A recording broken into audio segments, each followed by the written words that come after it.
샬롬. 사랑하는 이곳시교회 성도 여러분, 지난 한 주간도 평안하게 잘 지내셨지요? 이번 주는 북극발 혹한이 대한민국을 온통 얼음바다, 눈바다로 만들었습니다. 새벽 기도를 위해 걷는 걸음이 왜 이렇게 무겁고 힘겹던지, 그럼에도 겨울이 추워야 1년 동안 전염병이 잦아진다고 하니까 이까지 추위쯤은 견뎌낼 수 있습니다. 아무튼 며칠 동안 엄청난 추위와 씨름을 하다가 드디어 날이 풀렸습니다. 햇살이 제법 따뜻하고 바람도 차갑게만 느껴지지는 않아서 산책하기 딱 좋은 날이었던 것 같습니다. 겨울 내내 꽁꽁 언 몸과 마음을 잠시 산책과 함께 털어버리심도 좋지 않을까요? 이 시간 예배를 통해 하나님의 은혜를 담뿍 받고 나서 사랑하는 분들과 함께 커피 한 잔씩 들고 가까운 공원 산책을 해보시면 어떨까 생각해 봅니다. 새해가 되어 희망에 들떠있던 날이 어제 같은데 벌써 2024년 1월의 마지막 주일이 되었습니다. 시간이 참 빠르게 흘러가고 있습니다. 여전히 지난해 발생한 러시아와 우크라이나, 이스라엘과 하마스의 전쟁은 진행 중이고 올해 초부터 일본의 지진도 자주 발생하고 있습니다. 기후변화가 가져온 온난화의 영향으로 빙하가 녹아서 태평양의 몇몇 섬나라들은 국토가 잠기는 어려움에 고향을 버리고 떠나는 사람들이 늘어나고 있다고 합니다.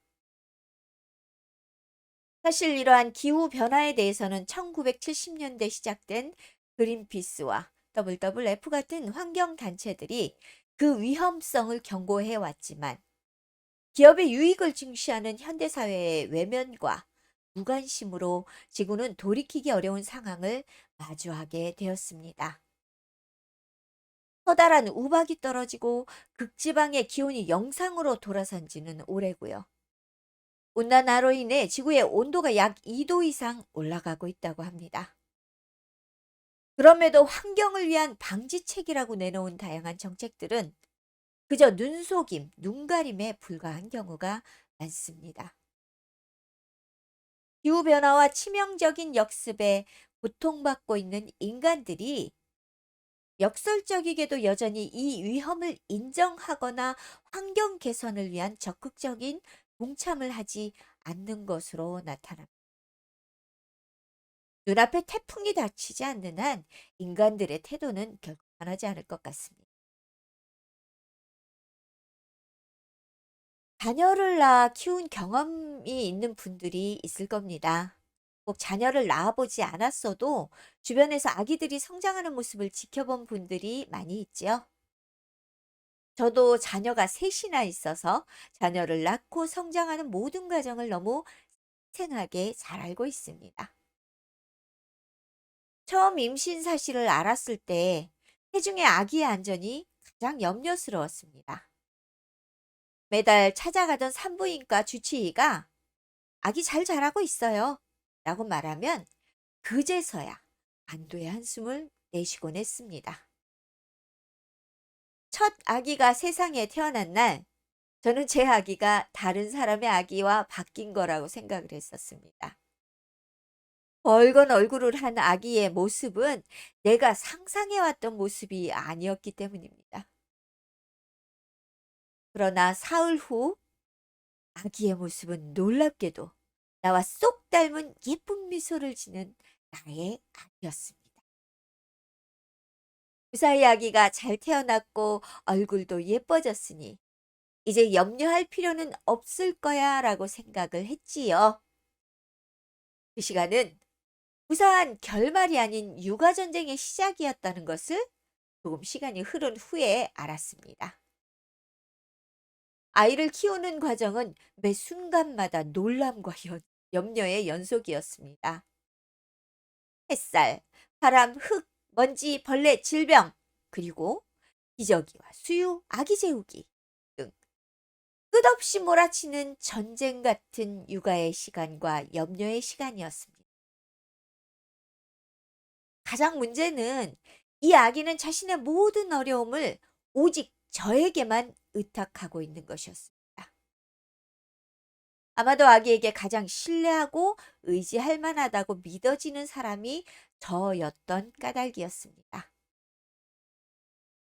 이처럼 아이를 낳고 기르는 모든 과정을 돌아보면서 문득 하나님이 어떤 분인지에 대해 느끼게 되었습니다. 하나님께서는 왜 인생에 주기를 만드셨을까요? 인간을 탄생의 고통, 사춘기, 친구와의 갈등 등 어려운 시기가 없는 채 온전한 완성체로 만드셨다면 어쩌면 더 많은 문명이 발달하고 현대사회는 우리가 상상 못할 만큼 발전했을 수도 있지 않았을까요? 그러나 그럼에도 하나님은 우리를 완전한 존재로 만드시지 않고 오히려 연약하고 나약한 존재로 만드셨습니다.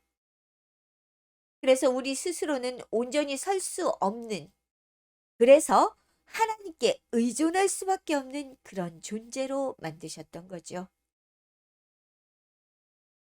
이 사실은 우리의 하나님이 과정을 통해 일하시는 하나님이라는 것을 알게 해줍니다. 하나님은 완성을 위해 끊임없이 성장하는 과정 속에서 함께 하시며 그 과정을 이끌어가는 것을 중요하게 생각하시는 과정의 하나님이라는 것입니다. 어린아기의 성장과 같이 우리의 신앙의 성장 과정 역시 마찬가지입니다.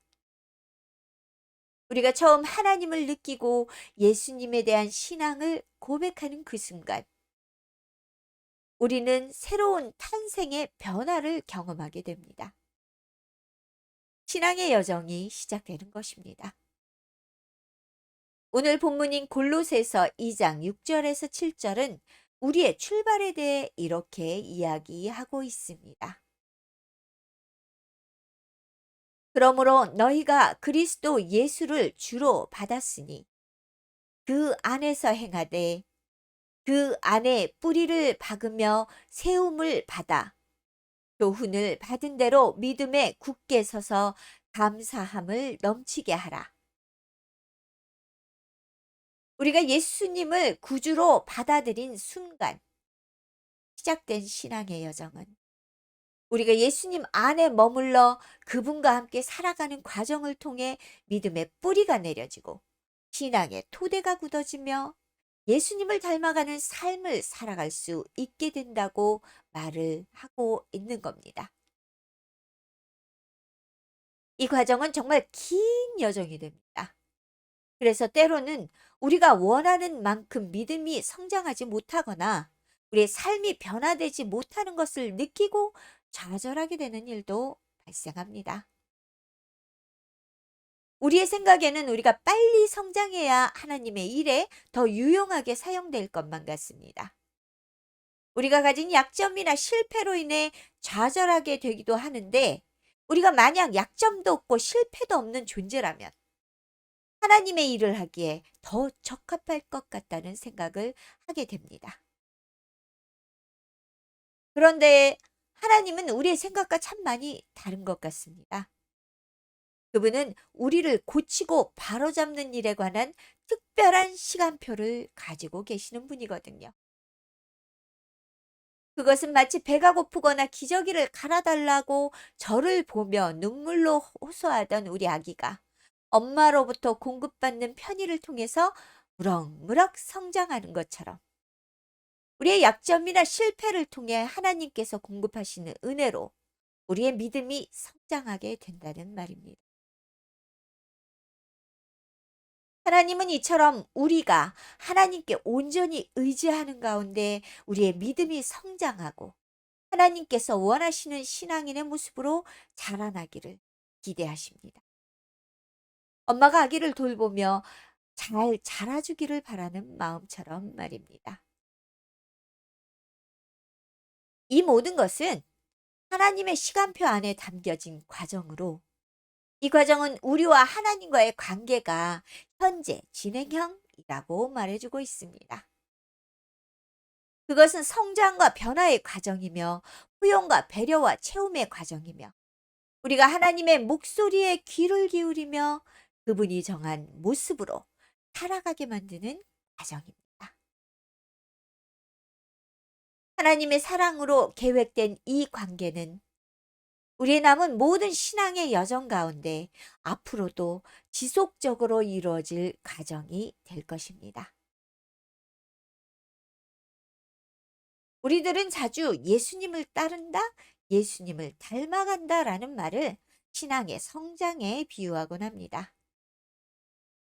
맞습니다. 우리의 신앙의 성장의 목표는 예수님을 따르며 그분을 닮아가는 삶입니다.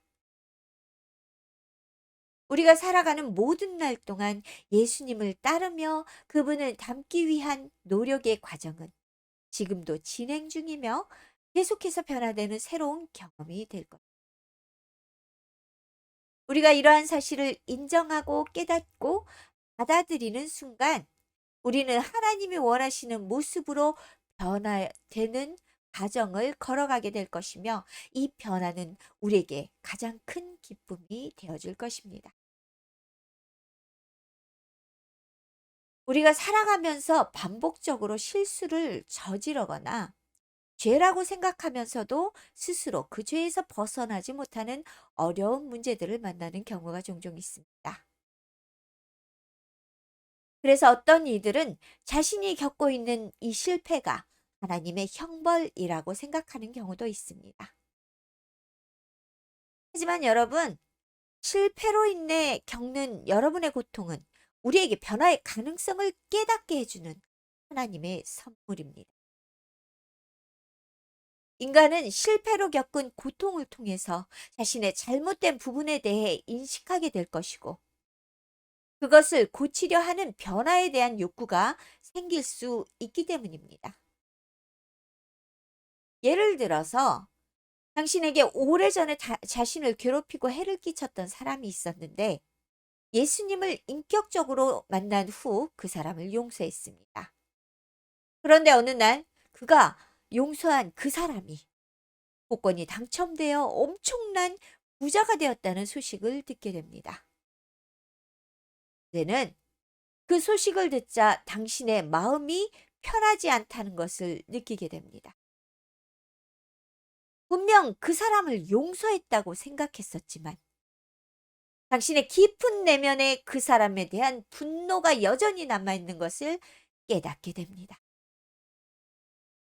아마도 당신은 내가 다 용서한 줄 알았는데 아마 용서를 하지 못했나 봐. 나는 온전한 하나님의 사람이 아닐까? 나는 나쁜 사람일까? 라며 좌절하며 고민에 빠질지도 모르겠습니다. 그러나 예수님을 영접하고 하나님의 자녀가 되는 길은 출발선과 도착점이 정해져 있는 100m 달리기가 아닙니다. 여기저기 다양한 길들이 놓여져 때로는 길을 잃고 때로는 힘들어 주저앉을 수도 있는 과정입니다.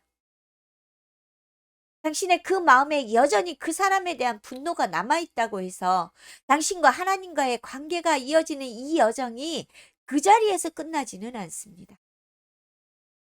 하나님의 시간표에는 당신을 위한 많은 배려가 담겨 있습니다.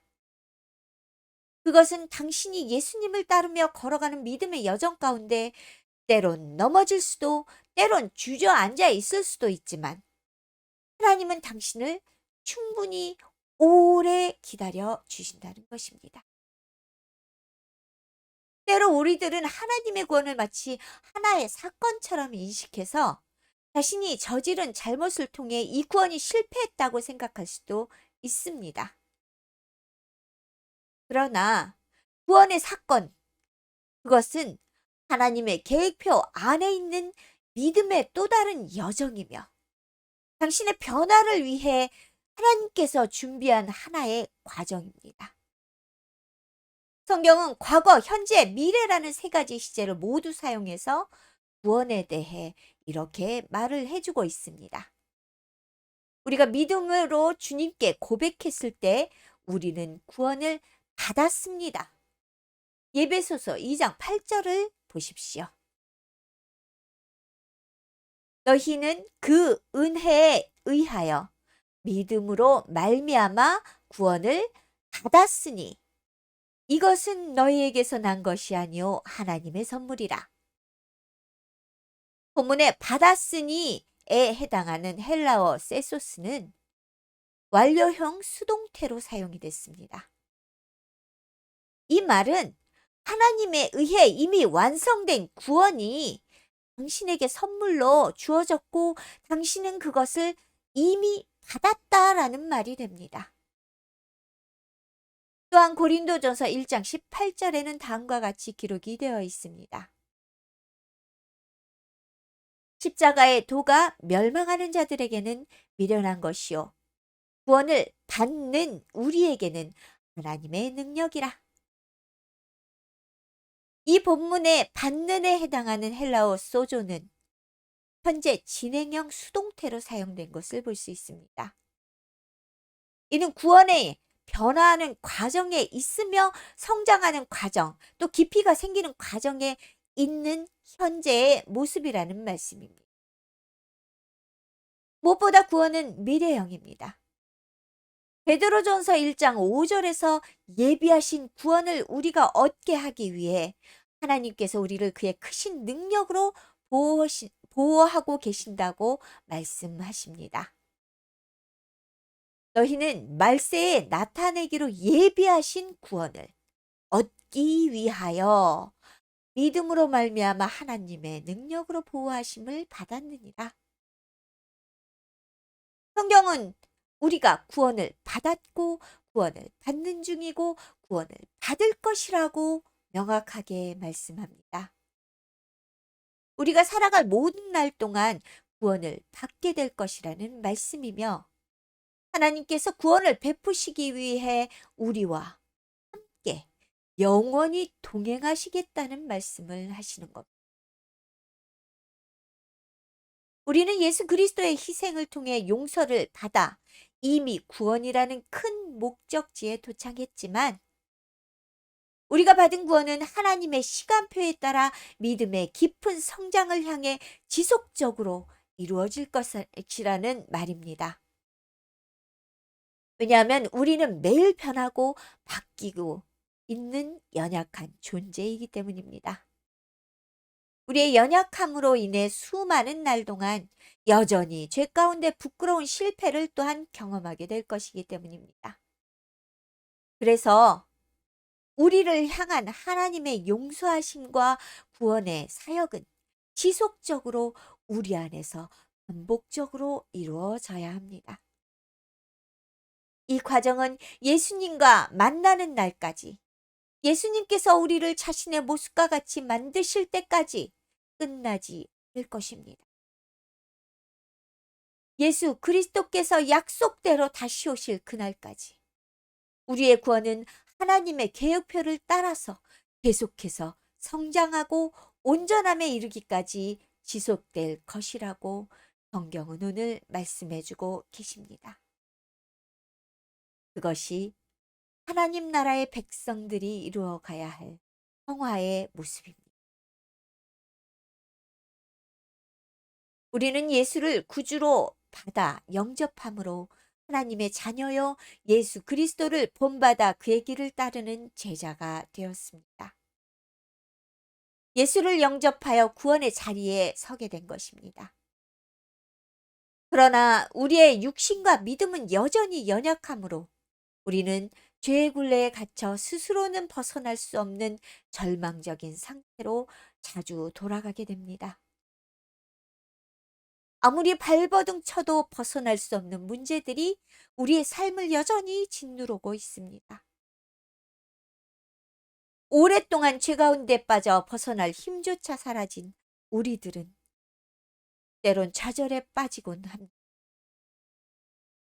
그래서 때론 하나님조차 이런 우리의 모습에 질려버려서 우리를 버리실지도 모른다고 생각합니다. 저는 우리를 기다려 주시지 않을지도 모른다는 생각도 하게 될 것입니다. 그런데 여러분, 하나님의 인내는 우리의 생각과는 너무도 다르게 더 긴 시간을 참아내 주십니다. 오래 참으시고 오래 기다려 주시는 분이 바로 여러분의 하나님이십니다. 혹시라도 반복된 실수로 마음에 무거운 짐을 지고 자신을 책망하거나 스스로 포기하려 하지 마시기 바랍니다. 또한 나 자신을 흠없는 완벽한 존재로 만들려고 애쓰지도 않으셔도 됩니다. 왜냐하면 당신은 결코 스스로의 힘으로는 그런 존재가 될 수 없기 때문입니다. 또한 하나님은 당신이 완벽한 모습으로 하나님 앞에 서기를 바라거나 기대를 하지 않으시는 분입니다. 그저 당신이 흠이 많으면 많은 대로, 실패와 아픔이 많으면 그 모습 그대로 하나님 앞으로 나오시기를 기다리고 계십니다. 당신의 실패와 좌절과 상처는 그분 앞으로 나와 그분 안에 머물 때에 비로소 치유되고 온전한 구원에 이르기까지 하나님과 함께 걸어갈 수 있게 될 것입니다. 지금 당신의 있는 모습 그대로 하나님께 나아오십시오. 그곳에서 당신을 위해 내미시는 그분의 손을 붙잡으시는 오늘이 되시기를 진심으로 기도하며